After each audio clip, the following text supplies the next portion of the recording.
할렐루야. 오늘 하루 우리 과테말라 혁명 기념일 잘 쉬셨습니까? 오늘도 기도와 또한 찬송 그리고 말씀으로 오늘 하루도 마무리하십시다. 240장 찬양합니다. 240장.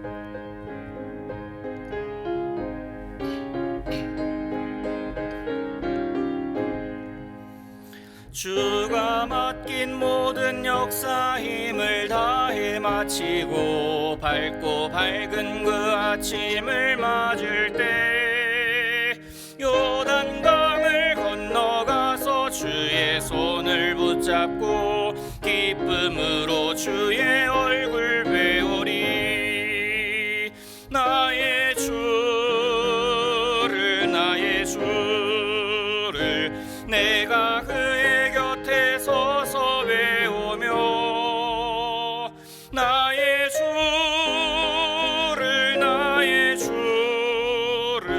손에 못자국을 보아 알겠네.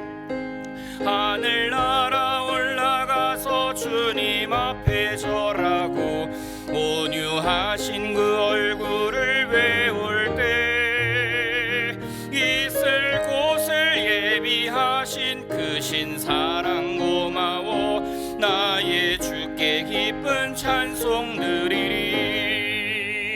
나의 주를 내가 그의 곁에 서서 외우며 나의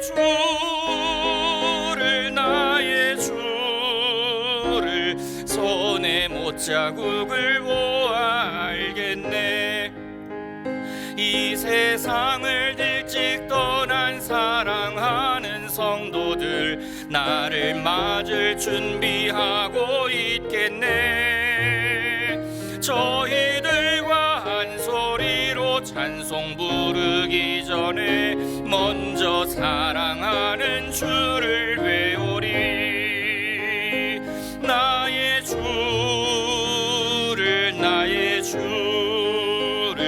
내가 그의 곁에 서서 외우며 나의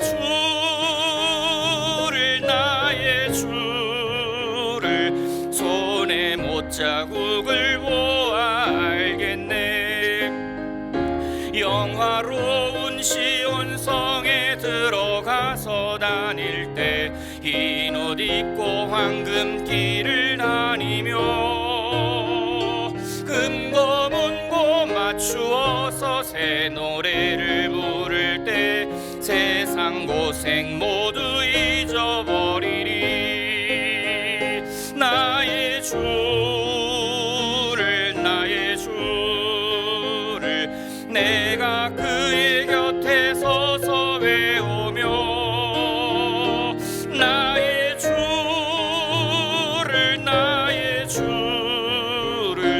손에 못자국을 보아 알겠네. 아멘. 우리 주님 뵐 날을 기대하면서 오늘도 살아가는 우리들에게 주시는 하나님의 말씀 있습니다. 마태복음 10장 1절에서 6절의 말씀입니다. 마태복음 10장 1절에서 6절의 말씀, 제가 가진 성경은 신약성경 15면입니다. 1절에서 6절까지 말씀 천천히 같이 보겠습니다. 시작. 예수께서 그의 12 제자를 부르사 더러운 귀신을 쫓아내며 모든 병과 모든 약한 것을 고치는 권능을 주시니라. 12 사도의 이름은 이러하니 베드로라 하는 시몬을 비롯하여 그의 형제 안드레와 세베대의 아들 야고보와 그의 형제 요한, 빌립과 바돌로메, 도마와 세리 마테, 알페오의 아들 야고보와 다데오, 가나나인 시몬 및 가룟 유다 곧 예수를 판자라.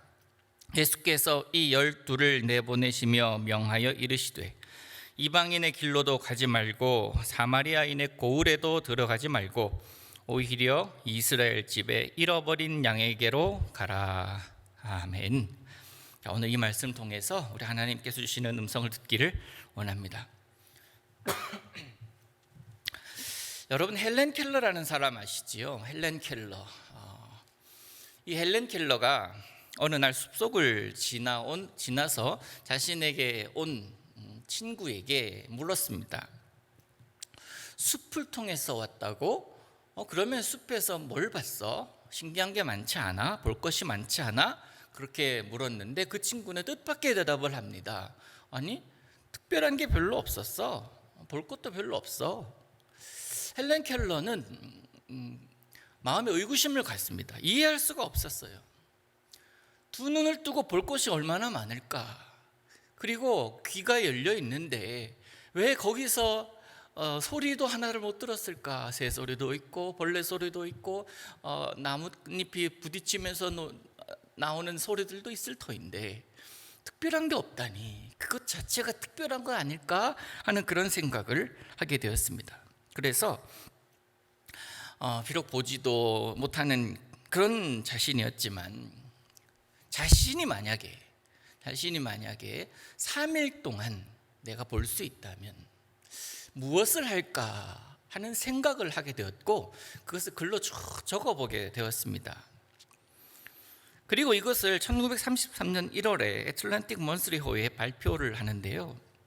이것이 그 유명한 3 days to see 3일간 볼 수 있다면 이라는 글입니다. 그 내용이 그렇습니다. 첫째 날에는 나는 친절과 겸손과 끈기로 인내로 내 삶을 가치 있게 해준 설리반 선생님을 찾아가서 이제껏 손으로 만져서만 알던 그분의 얼굴을 몇 시간이고 바라보면서 그 모습을 내 마음속에 간직할 것이고 그 선생님과 함께 밖으로 나가서 바람에 나풀거리는 아름다운 나뭇잎과 들꽃들 그리고 석양에 빛나는 노을을 볼 것이다. 둘째 날에는 먼동이 트며 밤이 낮으로 바뀌는 웅장한 기적을 보고 나서 서둘러 메트로폴리탄 박물관을 찾아가서 하루 종일 사람의 살아온 궤적을 눈으로 확인해 볼 것이고 저녁에는 보석 같은 밤하늘의 별들을 바라보면서 하루를 마무리하겠다. 그리고 셋째 날에는 사람들이 일하며 살아가는 모습을 보기 위해 아침 일찍 큰 길에 나가 출근하는 사람들의 얼굴 표정을 볼 것이고 그 후에 오페라 하우스와 영화관에 가서 공연들을 볼 것이다. 그리고 어느덧 저녁이 될 것인데 그때 되면 집으로 돌아와서 나를 이 사흘 동안만이라도 볼 수 있게 해주신 주님께 감사기도 드리고 다시 영원한 암흑의 세계로 돌아가겠다. 헬렌 켈러의 마음이 있습니다. 일상이 우리에게는 당연한 것인데 이 헬렌 켈러에게는 특별한 것입니다.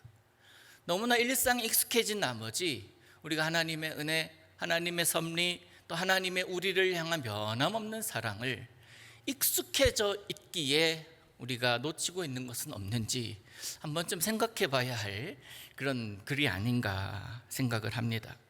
숲속을 지나왔는데도 그곳에도 볼 것이 너무나 많고 들을 것이 너무나 많고 만지거나 느낄 것이 너무나 많은데 그럼에도 불구하고 뭐 특별한 건 없었어 라고 이야기한 이 헬렌 켈러의 친구에 비해서 헬렌 켈러는 비록 앞을 보지는 못했지만 그 머릿속에는 너무나 아름답고 너무나 찬란한 그리고 또 구체적인 그림이 이미 그려져 있는 것을 우리가 알 수가 있습니다.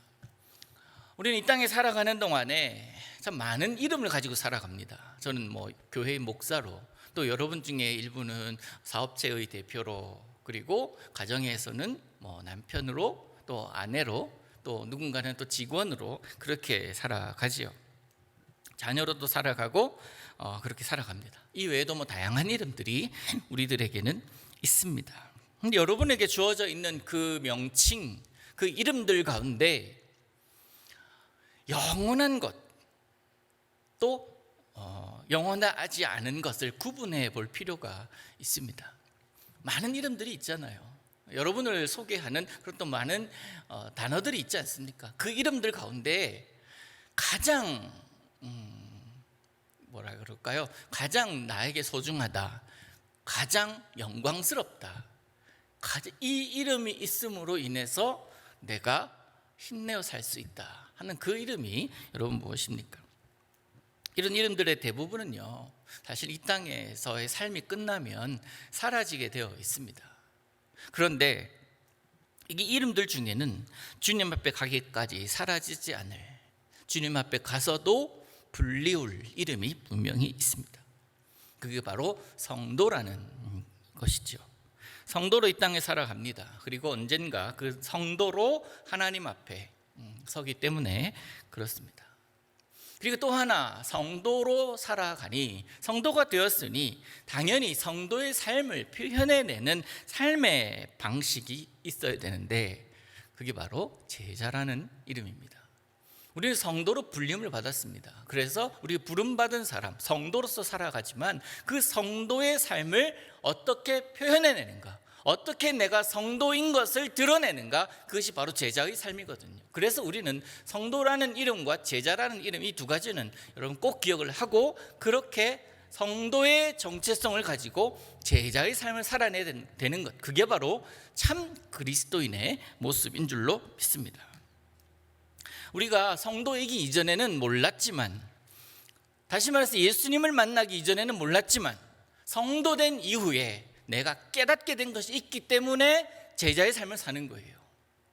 성도가 된 이후에 내가 깨닫게 된 것이 무엇입니까? 그가 징계를 받음으로 내가 평화를 누리고, 그가 채찍에 맞음으로 내가 나음을 누렸다라는 사실이에요. 성도되기 이전에, 주님께서 나를 부르시기 이전에, 주님께서 나에게 다가오시기 이전에는 나는 하나도 모르고 상상할 수도 없는 그런 사실을 성도된 이후에 내가 성도가 되어다 보니까 그것이 알게 되는 거예요. 그것을 깨닫게 되는 거예요. 내가 나의 공로로 지금껏 살아온 것이 아니라 주의 은혜였구나. 주님께서 주신 가장 보배로운 그 이름으로 알게 되는 것이 바로 주님의 공로라는 거예요. 예수 그리스도 이름의 가치라는 거예요. 십자가, 주께서 지신 십자가, 그것이 비로소 어떤 의미를 가지고 있는지를 알게 되는 겁니다. 그 거룩한 희생 때문에 우리는 성도가 되었습니다. 하나님 나라의 백성이라고 인침을 받게 됩니다. 그러기에 우리는 오늘도 내일도 살아가는 동안에 예수님께서 행하신 권세를 누릴 수가 있으며, 그 복음을 전하고 주님의 제자의 삶을 살아가게 되는 거예요.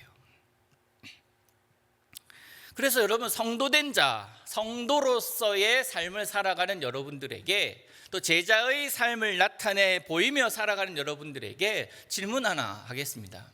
여러분이 만약 여러분에게 헬렌 켈러의 경우처럼 이 세상에서의 남은 시간이 3일은 너무 짧죠. 3일은 좀 내려놓고요, 1년밖에 없다 그러면, 남은 시간 1년밖에 안 된다 그러면, 혹 조금 더 추려서 한 두 달 정도밖에 남지 않았다라는 이야기를 듣는다면 무슨 일을 하다가 하나님 앞에 서야 할까요? 너무 극단적인 이야기죠. 근데 우리는 반드시 언젠가는 하나님 앞에 서게 되어 있습니다. 하나님 부르시면 가야죠. 1년 아니 뭐 한두 달, 그게 아니라 앞으로 50년 남았어요. 가령 한 50년 남았습니다. 이 50년 남은 동안에 100년 남았다고도 생각해 보십시오. 어쨌든 남은 기간 동안에 무엇 하다가 하나님 앞에 서야 하겠냔 말이에요. 특별한 것 없는, 그저 그냥 하루하루 살아가다가 하나님 만나는 그런 삶보다는 하나님께서 성도로 부르셨으니 제자의 삶을 살다가 하나님 앞에 가야 하는 것 아니겠습니까? 이게 우리의 그리스도인으로 부름받은 우리들의 마땅한 모습이어야 할 줄로 믿습니다.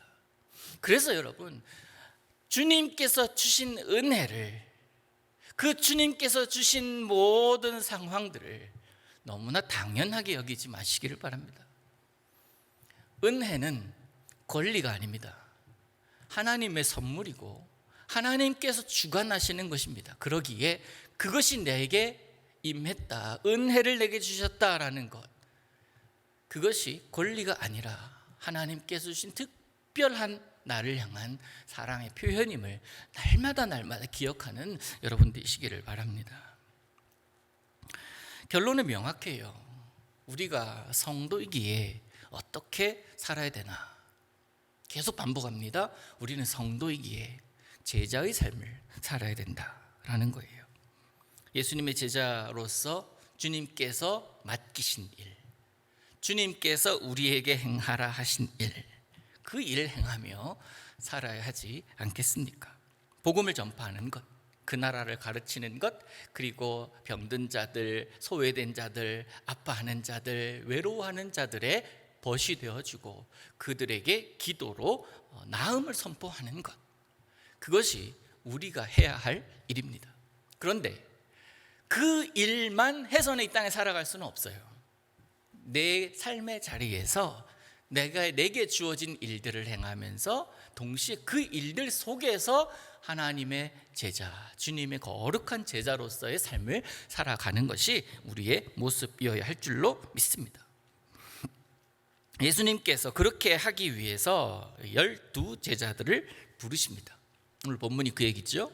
그렇게 12 제자를 부르신 후에 그들에게 그 일을 행하도록, 예수님께서 행하셨던 그 일들을 그들도 행하도록 그들에게 권능을 주십니다. 동일합니다. 예수님께서 그 예수님의 제자로 살아가게 하기 위해 그들에게 권능을 주셨던 것처럼 우리를 성도로 부르시고 제자의 삶을 살게 하시기 위하여 주신 것이 있어요. 그게 뭡니까? 성도의 권세예요. 하나님의 자녀됨의 권세입니다.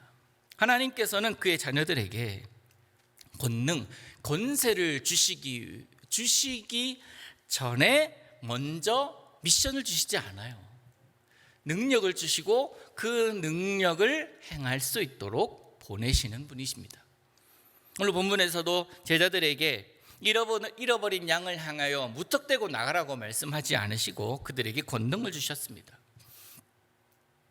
사도행전의 시작도 이렇죠. 사도행전의 시작도 제자들에게 예수님께서 이제 승천하실 그 즈음에 제자들에게 말씀하십니다. 성령이 너희에게 임하시면 너희가 권능을 받게 될 거야. 파워예요, 파워. 권능을 받게 될 거야. 권능을 받으면 그 후에 예루살렘과 온 유대 땅과 사마리아와 온 땅 끝까지 너희가 증인이 될 거다. 그렇게 말씀하시죠. 또 영접하는 자, 그 이름을 믿는 자에게는 하나님의 자녀가 되는 권세를 주신다. 그 권세로 믿는 자로서의 삶, 예수를 영접한 자로서 그 안에 예수님의 능력이 있는 자로서의 삶을 살게 될 것이다 라고 말씀하지 않습니까? 그러기에 성도는 권능을 가지고 살아가는 자들입니다. 여러분이 성도라고 믿으시지요? 성도이기에 주께서 권능을 주시고 권세를 주시고 그 성도로서 삶의 자리에서 제자로 살게끔 하나님께서 능력을 주시는 분이세요. 사업을 해도 권능으로 합니다. 하나님의 능력으로 해요. 내 기술로 하는 게 아니에요. 가정을 꾸려도 그렇게 하나님의 권세로 행하고 주께서 주신 힘과 그 권위로 자녀들을 훈계하고 자녀들을 바른 길로 인도하는. 그래서 성도와 성도 아닌 자의 그 차이점이 뭐냐면 그 힘이 어디에서 나오느냐라는 겁니다. 내가 공부하고 내가 경험하고 내가 생각하는 것에서 나오는 것이 아니라 우리 성도라면 주께서 주신 지혜, 주께서 주신 힘, 주께서 주신 능력으로 살아가는 자들임을 잊어서는 안 될 겁니다. 그래서 누군가 여러분에게 사업은 왜 합니까? 라고 묻는다면 그에 대한 대답은 당연하죠. 돈 벌기 위해서 사업을 합니다. 여러분 사업하실 때 돈 벌기 위해서 하잖아요. 돈 좀 많이 버십시오. 많이 버십시오. 그렇게 기도합니다. 그렇게 여러분들에게 여러분들 향해서 기도하거든요. 사업하시는 분 이왕 사업하는 것도 많이 버셔야죠. 그것으로 뭐 하게요? 그럼 뭐 하고 싶습니까? 라고 묻는다면 그때부터 성도와 성도 아닌 자는 갈라집니다. 그렇게 돈을 많이 벌어서 뭐 하게요? 라고 묻는다면 예수님을 모르는 자들은 돈 버는 목적이 분명하죠. 좀 더 편안하게, 좀 더 안락하게, 좀 더 하고 싶은 것 하면서 살기 위해서. 돈 벌면 좋으니까. 성도는 달라요. 성도가 돈 버는 목적은 나 편하자고, 내 바운더리를 늘리자고 돈 버는 자들은 결코 아닙니다. 주께서 주신 것이니 주님께서 원하시는 곳에 쓰기 위하여입니다. 복음을 전하기 위하여, 복음을 권세 있게 가르치기 위하여, 그리고 참된 이웃이 되기 위하여 나는 돈을 법니다. 그래서 결국 주신 이가 하나님이시기에 그 주신 이의 뜻에 합당하게 살기를 원합니다 라는 것이 성도의 돈 버는 목적이라고 저는 생각을 합니다. 그렇게 살다 보면요, 돈은 따라오게 되어 있어요. 여러분, 크리스찬 재정 원칙이 뭔지 아십니까? 이것 가지고 여러분과 함께 나누고 싶은 시간이 분명히 제가 있는데요, 한번 나누려고 하는데, 크리스찬 재정 원칙, 이거는요 돈을 쫓는 자가 아니라 주님 바라봤을 때 주께서 필요한 것을 채우시는 것을 경험하는 게 크리스찬 재정 원칙이에요. 그러다가 하나도 없잖아요, 다시 채우시는 이. 그래서 돈을 쫓는 자가 아니라 하나님을 쫓았더니 돈이 따라오더라는 것. 하나님의 일을 위해서 쓰임받는 자들의 모습입니다. 같은 경우 예수님께서 12명의 제자를 부르신 이유가 이것이고, 또 오늘날 저와 여러분을 세우신 이유도 이와 같습니다. 성경에 그렇게 세움받은 자들의 이름들이 이제 하나하나 나오죠. 그게 2절에서 4절까지 한 사람 한 사람 이름이 적혀 있는데, 예수님은 그들을 세우시고 보내십니다. 그리고 그들이 가야 할, 그들이 향해야 할 정확한 목적지도 가르쳐 주십니다. 뭡니까? 오늘 제목이에요. 이스라엘의 잃어버린 양에게.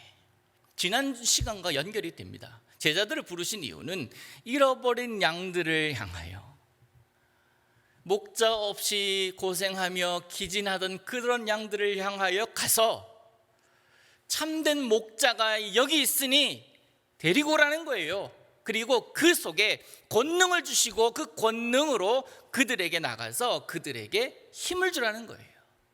뭐 돈을 지어주고 뭐 많은 조건들을 채워주는 것이 아니라, 그럴 능력도 그들은 없죠. 그러나 궁극적인 힘, 그들이 일어날 수 있는 힘. 그래서 사도행전 이야기들은 성령의 이야기들 아닙니까? 제자들을 통해서.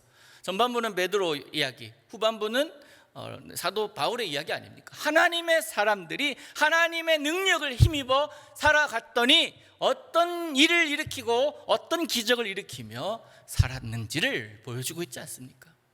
돈과 은과 금은 없지만, 그러나 예수의 이름, 내 안에는 예수의 이름을 너에게 보여주겠다, 너에게 주겠다, 일어나 걸어라 하니까 걷잖아요. 그게 권세 아닙니까? 그게 권능 아닙니까? 그들을 살려야 하기 때문에, 그렇게 죽어가는 잃어버린 양들을 추수해야 했기 때문에 예수님께는 제자들이 필요했고, 그 제자들이 그런 권능을 힘입어서 사람들에게 나갔던 거예요. 그게 바로 추수 사역이고, 그게 바로 목양 사역이라고 제가 지난 시간에 말씀드렸죠. 여러분, 그렇게 예수님께 보냄을 받은 12명의 제자들, 그들은 아시다시피 세상적인 조건으로 볼 때에, 그리고 그들의 인품이나 그런 것들로 볼 때에 사실 잘난 사람도 아니었고 결코 매력적인 자들도 아니었습니다.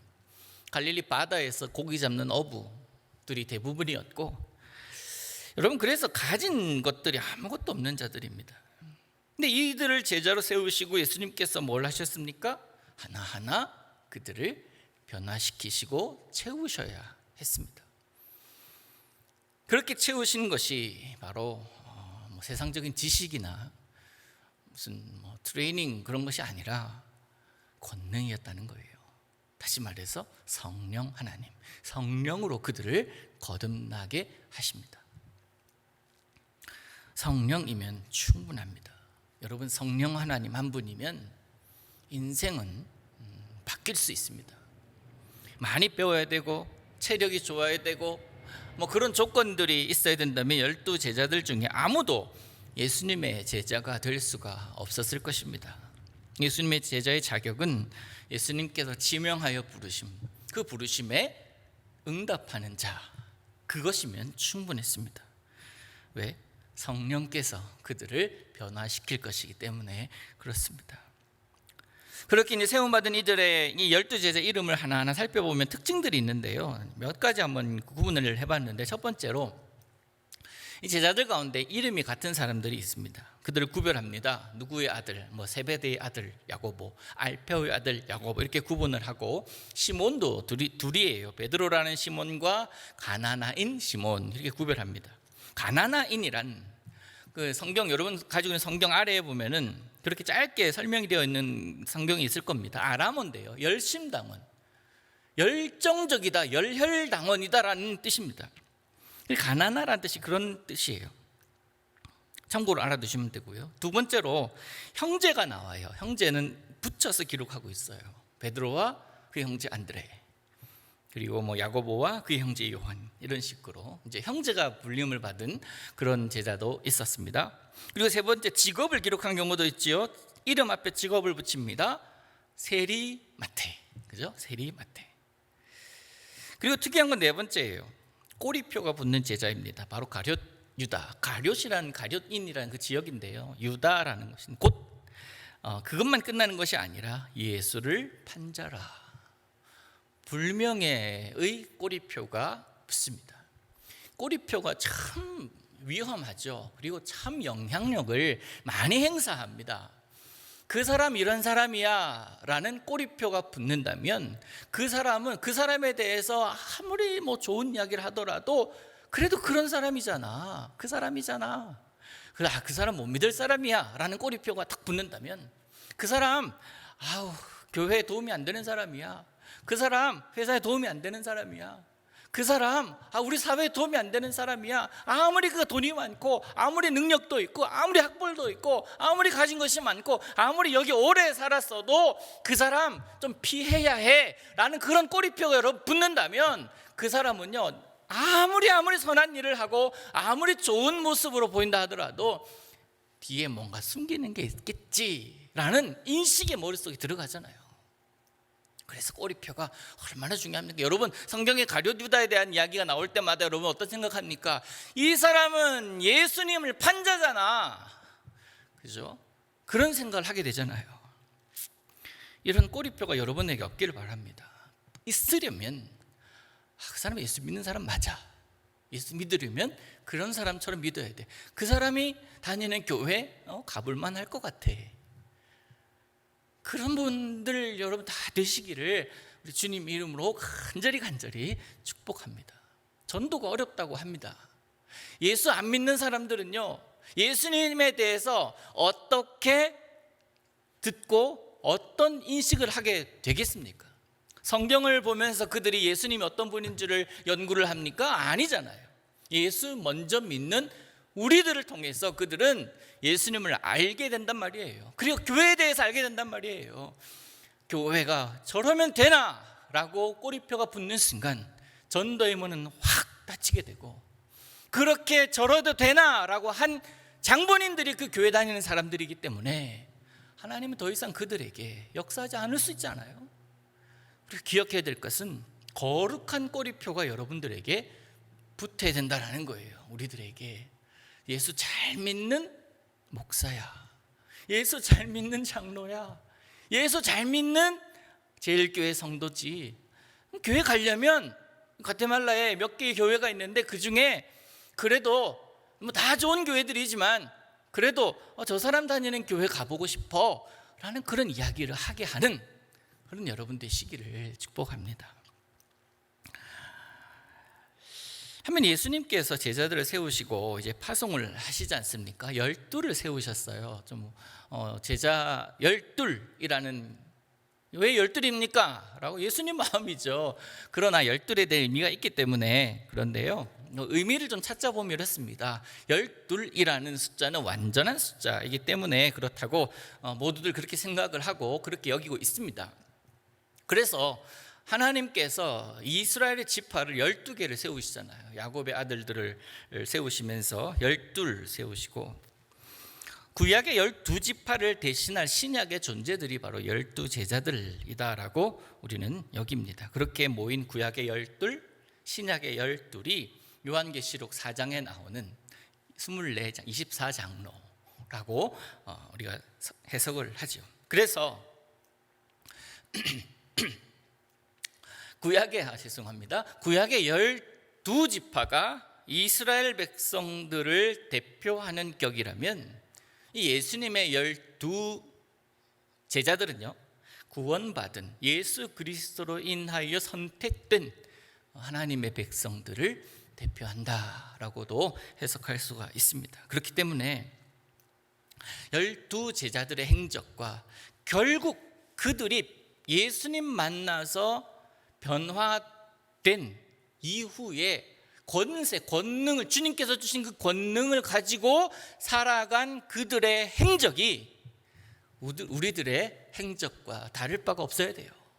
우리들의 행적이 그들의 제자로서의 삶, 제자이기 이전에 그들의 삶이 아닌 제자로서의 삶을 지향해야 된다라는 이야기, 여러분 기억하시기를 바랍니다. 이건 이해되시죠? 우리도 역시 마찬가지입니다. 성도로 불리기 전에, 그리고 내가 내 인생의 주인이다라고 생각하면서 살아가던 그 시절이 있었잖아요. 또 예수님 만났음에도 불구하고 여전히 내 자아가 버젓이 살아있어서 내 원하는 대로, 내 본능대로, 내 성품대로 살아가던 그 시절이 있었잖아요. 그러나 예수 그리스도를 인격적으로 만나는 완전히 변했던 사도 바울처럼, 그리고 부활하셔서 승천하시는 그 거룩한 현장의 제자들이 그 장면을 보면서 권능을 받은 그 이후의 모습처럼 나도 역시 마찬가지로 그런 인생이 하루하루 펼쳐지고 있어야 되는 것 아닙니까? 그게 구원받은 백성들의 모습이기 때문에 그래요. 그런데 그렇게 지난 주일에도 말씀드렸지만, 그렇게 많은 사람들이 교회를 다니고 예수를 믿는다고 하는데 이렇게 어두운 이유는 뭡니까? 왔다 갔다 하는 거예요. 상황에 따라서, 내 기분에 따라서, 내가 지금 서 있는 그 위치에 따라서 때로는 그리스도인이지만 때로는 그리스도인이 아닌 것처럼 살아가는, 결코 내가 완전히 직지 않아서, 그래서 세상은 어둡다라고 말씀드리지 않았습니까? 여러분, 참 제자로 살아가시기를 축복합니다. 그리고 예수 잘 믿는 성도 되기를 원합니다. 지금 예수 잘 믿는 목사가 없기 때문에 교회가 흔들리고, 예수 잘 믿는, 제대로 믿는 직분자들이 없기 때문에 교회가 많이 위태위태하다는 것 아닙니까? 교회가 힘들다는 것, 교회가 어렵다는 것, 한국 교회가 이렇게 위기다라고 이야기하는 그 이유, 외부에 교회 안 다니는 그 사람들 때문에 그렇습니까? 물론 그런 것도 있을 것입니다만은, 정작 예수 믿는 사람들이 그 자리에서 예수 믿는 사람으로 살고 있지 않기 때문이 더 큰 이유라고 볼 수가 있을 겁니다. 여러분, 예수님께서 그렇게 12제자를 세우시고 권능을 주십니다. 그리고 보내십니다. 오늘 우리들에게도 그 예수님은 우리를 세우시고 내 삶의 자리에 보내십니다. 보냄받은 자임을 잊지 마시기를 바랍니다. 그리고 오늘 마지막으로 볼 것은 그들을 보내신 곳이 어디냐는 거예요. 잃어버린 양에게, 목자 없는 양이 되어서 목자 없는 양처럼 위험하고 고생하고 방황하고 기진한 자들에게 예수님 제자들을 보내셨습니다. 그래서 3년을 공생의 사역하시는 동안에 그들이 예수님께서 불쌍히 여기셨던 자들을 함께 불쌍히 여겨라. 내가 분노하는 그곳에 너희도 함께 분노해라. 친히 같이 다니시면서 보여주십니다. 무엇을 해야 하는지 제자들이 직접 보고 경험합니다. 지금 우리에게 예수님께서 요구하시는 것이 있습니다. 내가 한 것처럼 너도 이와 같이 하라라는 겁니다. 고생하며 기진한 자들, 그들은 예수님을 만나면 그 고생과 기진함이 끝이 나기 때문에.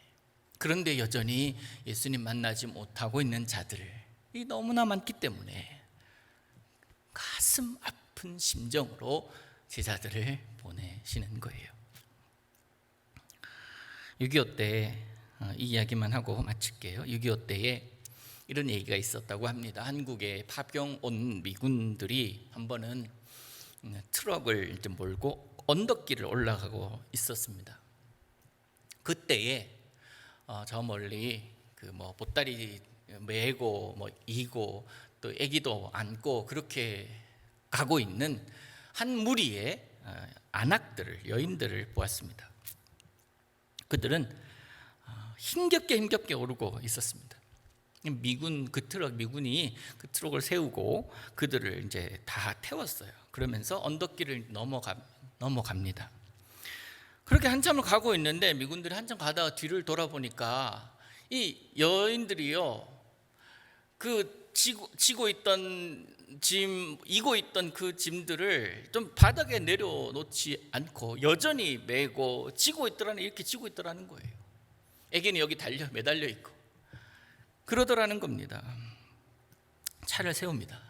그러면서 얘기합니다. 왜 짐 내려놓지 않고 위험하게 그러고 있냐, 힘들게 그러고 있냐 라고 묻자 그들이 대답합니다. 차에 태워주는 것도 감사한데 어떻게 짐까지 내려놓을 수 있겠습니까? 그런 얘기를 했다고 그래요. 만들어낸 이야기일 수도 있고 실제로 있을 법한 그런 이야기이죠. 고생하고 기진한 모습에, 힘들게 올라가는 그 모습에 잠시 쉼을 주었지만 여전히 그 고생하고 기진해 있는 모습이라는 거예요. 그 모습이 내 모습이 아니라고 누가 얘기합니까?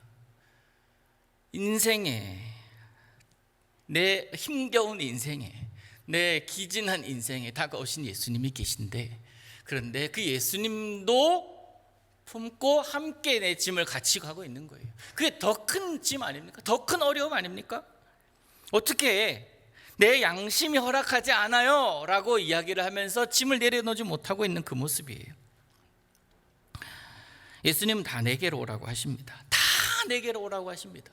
그러면서 내가 쉼을 주겠다라고 말씀하시는데, 네 주님 알겠습니다, 그렇게 쉬겠습니다, 주님 앞에 나가서 쉬겠습니다 라고 이야기를 하면서 정작 쉼을 내려놓지 못하고 짐은 내려놓지 못하고 내가 그저 예수님도 함께 안겠다라는 그런 어리석은 인간들, 이게 바로 믿음 생활하면서 온갖 걱정에 눌려 살아가는 우리들의 모습이 아닐까 생각을 합니다. 걱정 때문에 얼굴에 근심이 사라지진 않습니다. 걱정과 염려가 내 인생이 되어 있고 내 삶이 되어 있기 때문에 너무나 익숙해져 있어요. 그저 그냥 걱정스러운 것, 염려하는 것, 그리고 불안해하는 것이 익숙해져 있기 때문에 그게 없으면 더 불안합니다. 문제 없는 인생, 자유한 인생으로 살라고 말씀하고 계시는데, 그런데 문제를 다 해결해 주시면 내게 있는 문제가 없어서 불안해해요. 평안을 주시면 그 평안이 언제 사라질까 불안해해요. 참 하나님 보시기에 어리석은 모습이 아닐까, 그게 바로 우리들의 모습은 아닐까 한번 생각해 보시기를 바랍니다. 예수님은 고생과 기진한 우리들의 인생에 복음으로 다가오셨습니다. 그 복음을 보여주고 증거하기 위해서 우리 주님은 제자들을 세우셨고 그들에게 권능을 주시면서 파송하셨습니다. 우리 역시 오늘날 내가 선 그곳에, 여러분이 서 있는 그곳에 파송받은 사람들이에요. 그런 제자들입니다. 파송받은 자들의 표정에 자신감이 가득하고 그들이 평안을 누리고 그들이 행복을 누리고 있다면 저 평안은 어디서 올까? 저 행복은 어디서 올까? 궁금해하겠지만 그렇게 전달하는 자들의 얼굴에 근심이 있고 염려가 있고 불신이 있으면 너나 나나 똑같은 인간이지 뭐, 그렇게 생각하지 않겠습니까? 사랑하는 성도 여러분, 내가 주 안에 거하고 주님이 내 안에 거하면 문제될 것이 하나도 없습니다. 말씀드렸듯이 성령 하나님 한 분이면 충분합니다. 우리 주님이면 충분합니다. 고생과 기진함, 방황을 끝내주시는 분은 주님밖에 없습니다. 그래서 여러분, 인생의 방황은 주님 만나면 끝나는 법이에요. 주님 제대로 만나면 인생은 변화됩니다. 근심에서 기쁨으로, 슬픔 대신 찬송, 걱정거리가 오히려 감사거리가 되는 것이 신비한 주님의 세계의 기본 원리임을 잊지 마시기를 바랍니다. 그 주님께서 여러분을 성도로 부르셨습니다. 성도로 부르시고 제자로 살게 하십니다. 그 기쁨, 그 즐거움, 그 행복, 너만 갖지 않고 같이 나누면 좋겠다. 그것이 전도예요. 잃어버린 양을 찾아서 보내십니다. 가서 뭐 하라고요? 너의 즐거움을 함께 나누라고, 너의 이 기쁨을 함께 나누라고 우리 주님 말씀하십니다. 그 주님께서 주시는 평안함과 자유함, 그리고 자녀됨의 권세가 여러분들에게 있기를 원합니다. 어떤 상황, 어떤 조건이라도 주님 바라보는, 그래서 주님의 부르심을 받은 성도로 또 보냄받은 제자로서의 삶을 살아가시기를 우리 예수님의 이름으로 축복합니다. 그 평안이 어디서 옵니까? 찬송에서 한번 찾아봅니다. 412장 우리 찬양하겠습니다.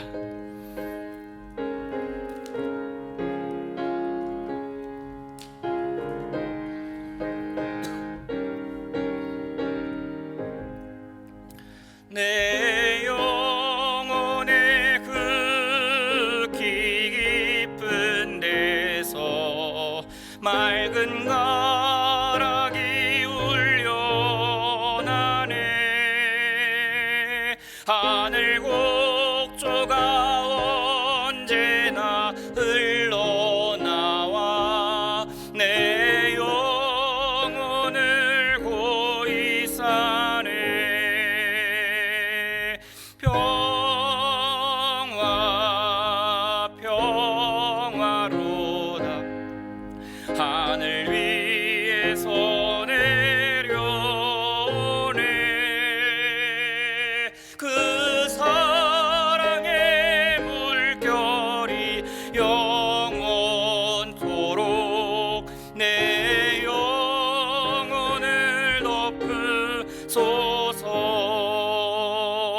내 마음속에 솟아난 이 평화는 깊이 묻힌 보배로다. 나의 보화를 캐내어 가져갈 자 그 아무도 없으리라. 평화 평화로 하늘 위에서 내려오네. 그 사랑의 물결이 영원토록 내 영혼을 덮으소서. 내 영혼의 평화가 넘쳐남은 주의 큰 복을 받음이라. 내가 주야로 주님과 함께 있어 내 영혼이 편히 쉬네.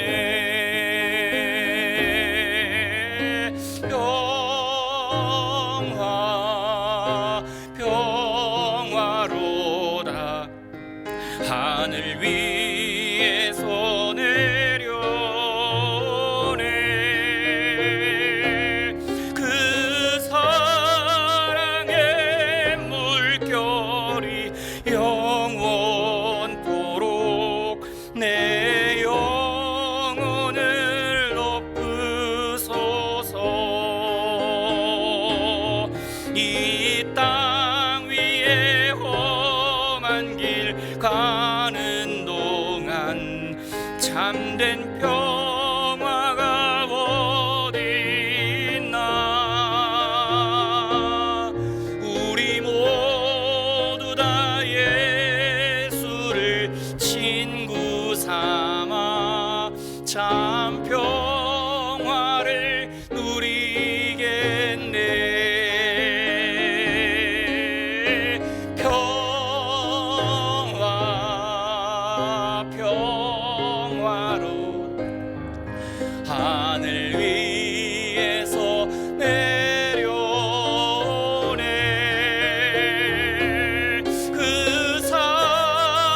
간구했으니까, 그렇게 살기를 원하니까, 그렇게 하나님의 평화를 구하니까 영원토록 여러분의 영혼을 덮으실 것이고 여러분의 걸음과 함께 하실 것입니다. 주님께서 주신 권능, 그 권능으로 모든 일에 형통하기를 간절히 소망합니다. 기도합니다. 우리 구주 예수 그리스도의 은혜와 하나님의 사랑과 성령 하나님의 교통하심이 고생하며 기진한 내 삶에 찾아오신 주님으로 인하여 평안함과 행복 누리고, 그렇게 성도로 부르셨으니 제자로서의 삶을 살기 원하는 사랑하는 제일의 모든 성도들을 가운데 이제로부터 영원토록 함께 하시옵기를 간절히 축원하옵나이다. 아멘.